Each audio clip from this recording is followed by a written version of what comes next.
কথা বলার শক্তি রাখে। জোরে বলুন সুবহানাল্লাহ। সুবহানাল্লাহ। কোরআন কিভাবে কথা বলবে? আসুন বেরাদারান ইসলাম, কোরআন আমাদের সঙ্গে কিভাবে কথা বলবে? আগে কোরআনকে জানতে হবে, কোরআনকে পড়ে কোরআনকে বুঝতে হবে। শুধু কোরআনকে পড়লাম আলিফ লাম বলে আলহামদুলিল্লাহ বলে পড়ে নিলাম, কিন্তু তার মানে তার তরজমা সে কি বলতে চাইছে সেটা আমরা বুঝতে পারলাম না, তবে কি করে কোরআনের ভাষা বুঝতে পারবো? ব্রাদারান ইসলাম, আল্লাহ রাব্বুল আলামিন যে কালামে পাক পাঠিয়েছে, এই কালামে পাকের সর্বপ্রথমে আল্লাহ রাব্বুল আলামিন মোহর ইসলাম মেরে দিয়েছে। পবিত্র কোরআনুল মাজিদের মধ্যে প্রথমে আল্লাহ রাব্বুল আলামিন লিখে দিয়েছেন যালিকাল কিতাবু লা রাইবা ফি, এটা এমনই কিতাব যার মধ্যে কোনো রকমের সন্দেহ করা যাবে না। জোরে বলুন সুবহানাল্লাহ। সুবহানাল্লাহ। দুনিয়ার বুকে যত বৈজ্ঞানিক এসেছে, যত পণ্ডিত এসেছে, যত লেখক এসেছে, যত লেখক বই লিখেছে, যত কিতাব লিখেছে, তাদের কিতাবকে উঠিয়ে নেন।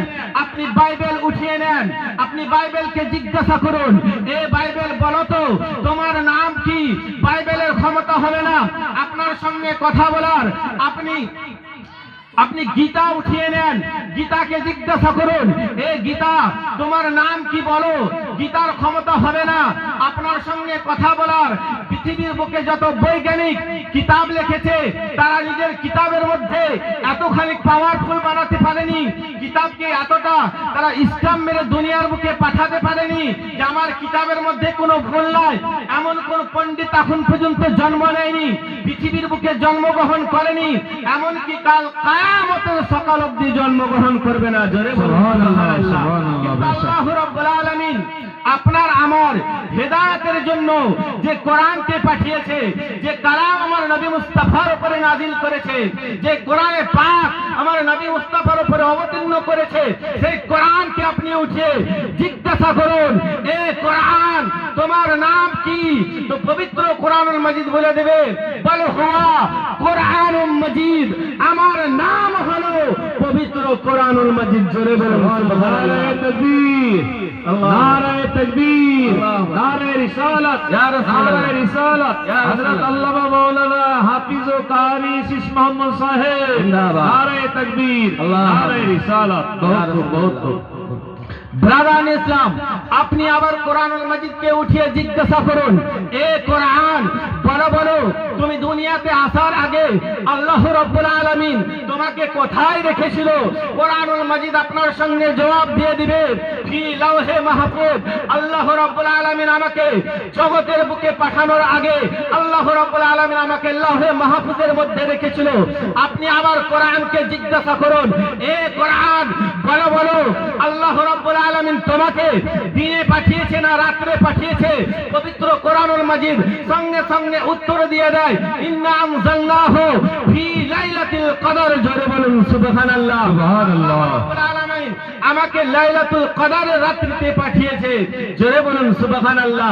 আপনি আবার কোরআনকে জিজ্ঞাসা করুন, এ কোরআন বলো বলো আল্লাহ রাব্বুল আলামিন তোমাকে 12টি মাসের মধ্যে কোন মাসে দুনিয়ার বুকে পাঠিয়েছে? পবিত্র কোরআনুল মাজিদ আপনাকে উত্তর দিয়ে দিবে, শাহরু রমাদানাল্লাযী উনজিলা ফীহিল কোরআন। আল্লাহ রাব্বুল আলামিন আমাকে পবিত্র মাহে রমজানুল মুবারক মাসে দুনিয়ার বুকে পাঠিয়েছে। আপনি কোরআনকে জিজ্ঞাসা করুন, এ কোরআন বলো বলো তুমি কিসের জন্য জগতের বুকে এসেছো? তোমাকে আল্লাহ রাব্বুল আলামিন জগতে পাঠিয়েছে, তার কারণ কি? কোরআন সঙ্গে সঙ্গে উত্তর দিয়ে দেয়, হুদাল লিন-নাস। আমি আল্লাহ রাব্বুল আলামিনের তরফ থেকে আমার নবী মুস্তাফার উপরে নাযিল হয়েছি মানুষের হেদায়েতের জন্য। জোরে বলুন সুবহানাল্লাহ। সুবহানাল্লাহ। বেশক ব্রাদার ইসলাম, তাহলে আপনি কোরআনকে জিজ্ঞাসা করতে হবে, কোরআনের মতো জিজ্ঞাসা করতে হবে, তবেই না উত্তর পাবেন। ব্রাদার ইসলাম, আমরা আজকাল কোরআন পড়ে নিয়েছি, এক পাতা দু পাতা কোরআন পড়ে নেওয়ার পরে নিজেকে বড় পণ্ডিত মনে করি যে আমি সব কিছু জানি। ব্রাদার ইসলাম, কোরআন পড়ার পরে সর্বপ্রথম যদি আলেমের কাছে কোরআন না পড়েছেন, তো কোরআন শিখার পরে আগে আলেমের কাছে কোরআনটা শুনিয়ে যদি আলেম বলে দেয় যে আপনার কোরআন পড়া ঠিক আছে, তবে আপনি কোরআন পড়বেন। কেন? কোরআন হচ্ছে অমূল্য রতন ধন। কোরআন পড়ে যতখানি সওয়াব পাবেন, কোরআনে যদি ভুল পড়েন তার থাকা বেশি গুনাহ হয়ে যাবে। জোরে বলুন সুবহানাল্লাহ। আল্লাহ রাব্বুল আলামিনের কোরআন বলে ওয়া রাত্তিলিল কোরআনা তারতিলা, আমার কোরআন আমাকে পড়তে গেলে তারতিলের সঙ্গে পড়ো। জোরে বলুন সুবহানাল্লাহ। ইসলাম খালি কোরআন পড়লে হবে না, কোরআনকে মাখরাজের